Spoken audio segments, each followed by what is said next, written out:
Welcome back to 1001 Beers. You must try before you die. Still trying, not dying. We're still here. That's quite a nice strapline, I like that. Yeah, it's very nice. It's the last beer of the night, and I think we've hopefully got a cracker off of the last one.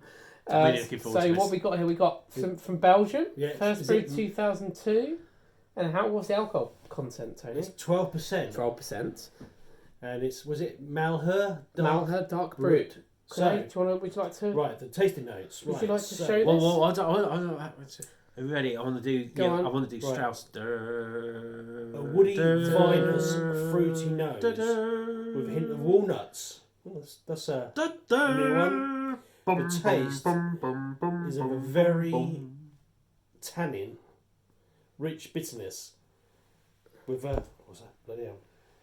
What's that? A Truckload of malt, full-bodied, very syrupy, with a long, sweet aftertaste. How could you not love the look of this? I mean, it looks like Look a at champagne this. bottle, doesn't If it? this is anything less than really good, I'll be so disappointed. It looks the business. Right, well... It's going to be like drinking syrup, I think. Well... It looks like the cross between the champagne and the most expensive and lovely Right, come on then. chocolate liquor. Crack it open. Let's do it. Any facts from the book, Tony?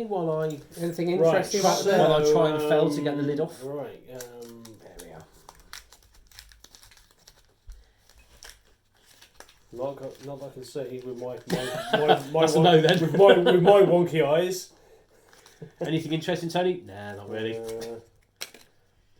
Gosh. Well, there is there is a blonde version. Oh, a blonde version. Yeah. Is that, Yeah. did that?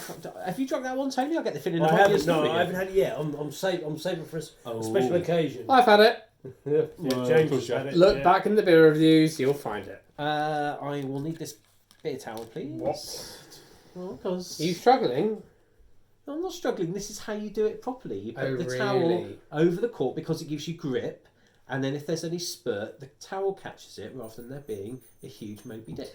This is, if you go to continental restaurants, this is how they do it. With the beer towel. Yes. Well, obviously they have a proper towel, but you Right. haven't got a proper towel, have you? Right, alright. Honestly. Alright, crack on. We're thirsty.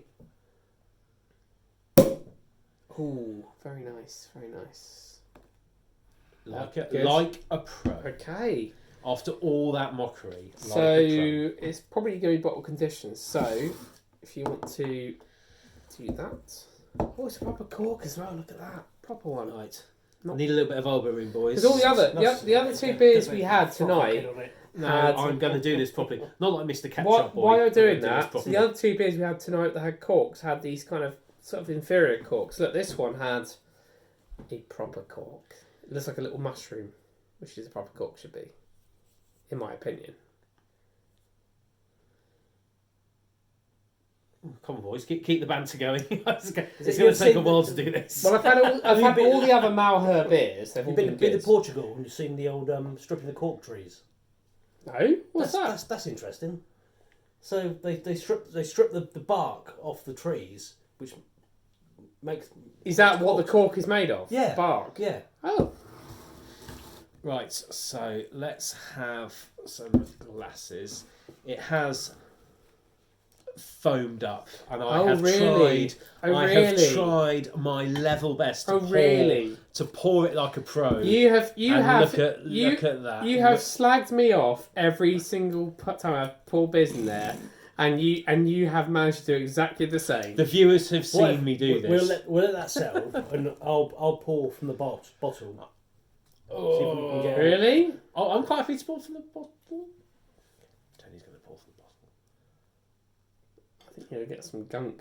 No, it's fine because I kept it at a decent angle. Oh, Tony's doing it. That is a good Oh, job. That's very Like very a- sensible. Like a sommelier. Or no, there's the smelly. There's a Sommelier? no. There's the beer version, isn't there? The Sommeliers without deodorant. what's the beer version? There's a beer version. That's a good gap. I should sell that to me. No, there is a beer version of sommelier. What's it called? Sommelier, isn't it? No, that's wine. There's Pomelier? no. I thought it was just a beer. I can't remember. This. See, now you can see what I've A had to work with Cicerone. here. It's a Cicerone. So, I'm sorry to hear that. Well. So you can see, I mean, look at that. That's still... This could be a long review. Well, I'm looking at the beer. It's still going. Okay, It's right. like bread. Let's not just sit there. Sit for the side. Before we even tackle the beer, should we talk about the bottle? Let's talk about the bottle. The bottle is class. Ain't that It's just sexy. pure class there. You have the gold wrapping on the top. It's a proper heavyweight bottle. It's got the thumb Big thing. dimple. Yeah. Original Belgian beer, Malheur Dark Brut. I mean, we say class. I mean, obviously, me and Jimbo are of a very similar age. Tony, I don't think you're that much older than us. You wear it well if you are. Could be a bit older. But I think our idea of classy, if you gave that to a millennial and said, look at this classy, but let me go, yeah, whatever, Grandad. But I think it looks pretty impressive. Alongside a packet of JP Special, that'd be perfect. And some port scratches. So let's just put that. Let's right in front of my face. Yeah, It's got to be done at some point. Right. So as you can see, this is the yeast is still, it's still rising on there. Let's try a little pour and see what we can get. Yes. Okay, mean, I'm that's not too bad. I mean, I'm That's really not too interested because I'm seeing the beer already, and it's not. I thought this would be really dark. It's actually not. bad. It's dark, but it's not black. It's nice it's ruby brown. colour, isn't it? It's ruby. Yeah. That's actually not so bad. We're doing okay now. Thanks to the Okay, right. thanks to the quality of the whatever I was. The Cicerone. That one. I think they play in Serie C, don't they? Italy, Serie C too.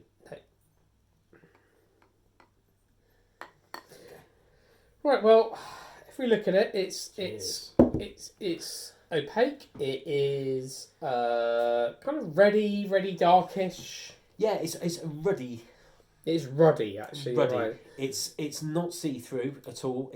There's definitely a bit of a haze there, and it's been stored well. So there's a lot of stuff going on. And there. how does it smell? Oh, that's a nice. That is a very nice smell. That smells Kind of very fruity.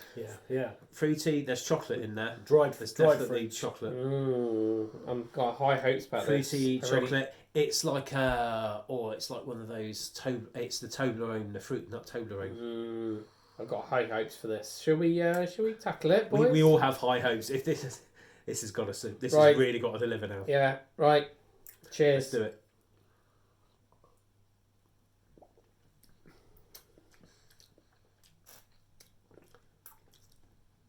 It's all right. It's thinner than I expected. I mean, it's good. It is good. It's not. Bags of flavour. It's not unpleasant at all. No, there's bags of flavour. I think I was expecting more. I think I had too high hopes for this. Well, it's got a cork. It's okay. So I said it was thin. It's got a cork in it. You're highly unlikely to get a thick, claggy beer with a cork. True. So because it's the cork's in there to hold in the carbonation and hold in the light and the sparkle. So you've got to to a certain extent you've got to expect that, and that's what's in here. It is good. It is good. It's far more my sort of beer than the last beer we did, which was the Bush Triple Amber.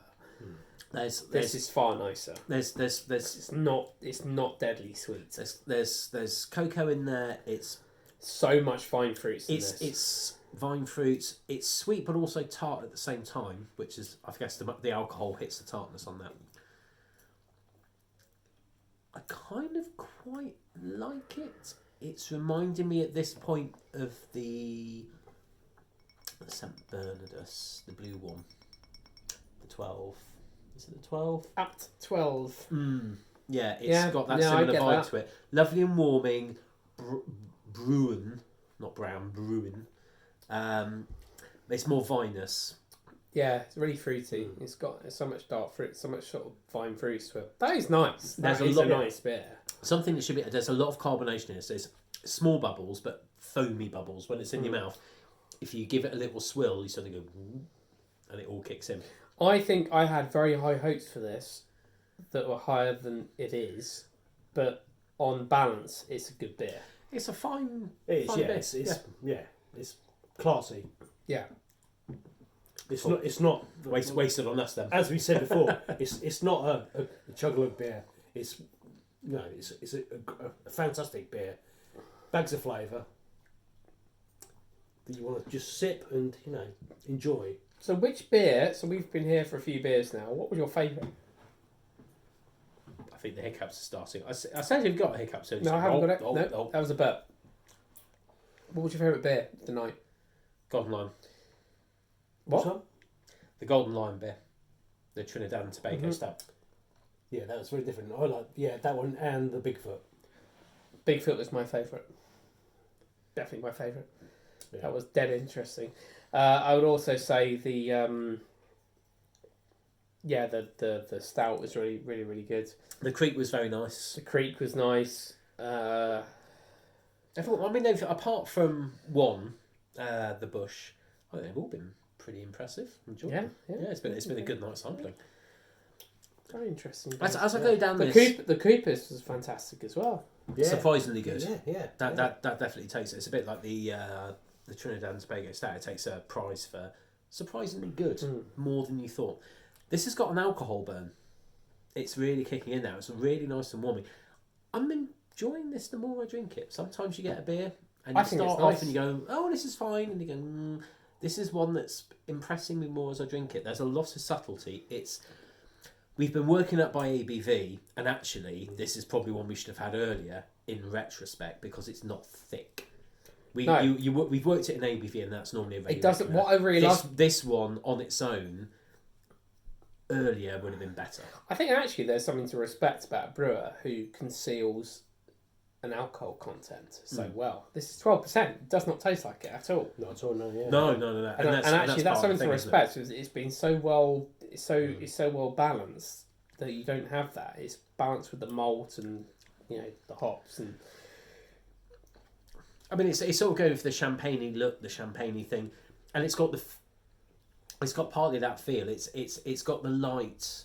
There's a lightness to this, which I think would appeal to quite a few people. I mean, obviously we're beer nerds, and I think we all love our dark, thick beers, and we're going, oh, that's going to be a dark, thick beer. It's not a dark, thick beer, but I think this would appeal to a broad section of people if you just poured, I don't know, a sort of little champagne glass out to everybody and said, try some of this. I think this would go down well across a spectrum of people. So fair play. Fair play. I think it's far more subtle. Perhaps we give it credit. It is objectively a good beer. I think beer drinkers get a bit of a raw deal. We're not all about chug-lugging and drinking pints. Perhaps Are we? No, it's nice to have a nice beer and put it in a small glass. Well, it does depend on what you're in the mood for. I mean, sometimes you can chug a load of beer down, but I tend to, that's going to be a lower alcohol beer. There's a session beer. But if you're in the mood for a really, really classy beer, there's so many great beers out there. This is one of them, definitely. But sometimes there's a lower alcohol beer. There's bags of flavour. Oh yeah. I think it's the British tradition, though, isn't it? It's quaffing. Oh yeah, of course It's it is, ale drinkers quaff, lager drinkers swig, but it's essentially. Well, I tend to find, so if I'm at home, and we're drinking this still in that same vein, like yeah. Well, here's the thing: is that there have beers I've had here that have not been for review that have been high alcohol, where I have been very much like this, and I've drunk it throughout the evening. And actually, there's nothing wrong with that. Nothing wrong with beers being like that, whereas one you can just enjoy throughout time, as long as you don't lose the carbonation. And most of them do not lose carbonation. I think the first beer that turned me on to that kind of style of drinking that was a bit different was the Deus. Yeah, the Deus from Belgium. Yeah. Which was the champagne-like beer. I remember. Yeah. Which was lovely. And actually, beer is not. You can realise actually that beer is not just about quaffing pints. It's actually, you can get some really great beers that you can really savour throughout a long period of time. But our go-to is a quaff. Let's be fair. Yeah, and there are beers in this book which are quaffable beers, and there are beers in this book which are ones you sip. I don't know if it's because the way. Maybe it's. I guess it's the way we're brought up because the Belgians don't necessarily do it. When we've been to Belgium before, people tend to sit around with the higher ABV beers and just gently go, and we're sat there going, right, yeah, that was fantastic. 10, 15 minutes later, back to the bar. Yeah, we'll have that one. And they look at you, go, what? It's like, yeah, we're done. We've had those. Yeah, next, please. You go, British. Yes. Yeah, we drink probably too much. I don't think we drink too much. That's no. Well, actually, maybe our culture our alcohol intake isn't vastly huge than the Germans and stuff. But our drinking culture lends itself to that quaffable nature because we're used to lower alcohol beer. Well, we're also used to cask beer, which is easily quaffable. Yes. Most cask beer, by its nature, because you get the lovely rounded flavour and the rounded taste, and it doesn't have carbonation. Well, it does have carbonation. A light sprinkling of carbonation, yes, but certainly nothing compared to what we've got in here, which is a light carbonation in itself. And you just go boom, boom, boom, and it's done. And there's nothing wrong with that to a certain extent. I don't have an issue with it. And it's the way we were brought up. But I guess they do it different on the continent. That's part of life's rich tapestry. Absolutely. And on that note, philosophical, aren't we? On that note, I think we'll leave this here on 16 minutes or so. Well done if you're still watching. I think I got bored halfway through. This is the last of the beers of us three. So like, comment, subscribe, and you'll probably see me on my own for some very boring reviews in the future. And also, before we go, I'd just like to thank Tony for the beers that he's brought down. Absolutely. Thanks for coming. Thanks very much. Thank you for the invite. Because for those of you who don't know, Tony's also doing the challenge. Yes. So it's great, and I get to drink all the beer, and I just get to make silly comments. So yes. As I said, you're here for the comedy relief. Comedy. Like, comment, and subscribe. Subscribe. I believe. Go on, give it a go. One day we'll get to 20 minutes. Bye. Say bye, Tony. Bye, Tony.